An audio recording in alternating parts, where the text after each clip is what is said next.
Alors on est toujours là en train d'évoluer sur le plateau du Tassili. Savoir que ce plateau-là, il va de Djanet jusqu'en Libye, hein, c'est plusieurs centaines de kilomètres. Cet endroit, en fait, il n'est pas accessible au public pour diverses raisons, des raisons de sécurité. Et une des principales, notamment, c'est que vraiment, on flirte avec la frontière libyenne. C'est un lieu de passage aussi hein, pour les subsahariens et pour pas mal de trafic. Hein.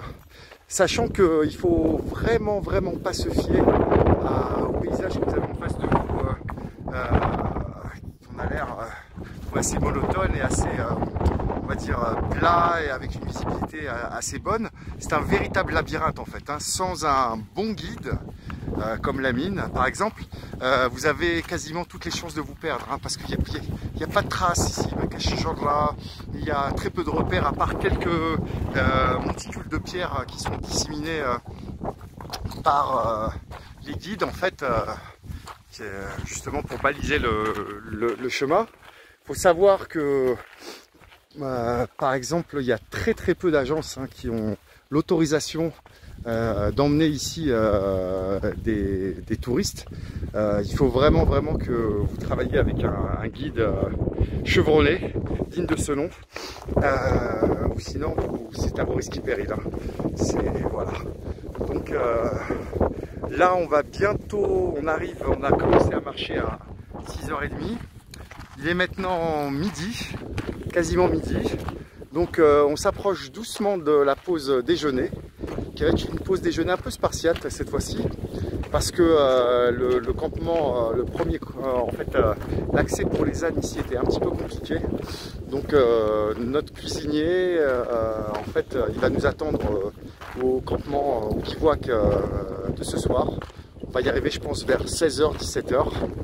Et voilà, donc on continue à poursuivre. Là maintenant c'est du plat, hein, après quand même ce dénivelé de 800 mètres relativement escarpé.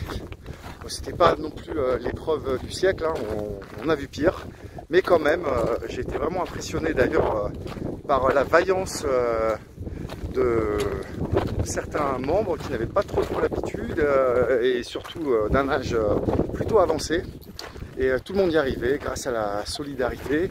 Et puis aussi quelque chose que j'aimerais souligner, et je vous promets que je ne suis pas là pour faire de publicité.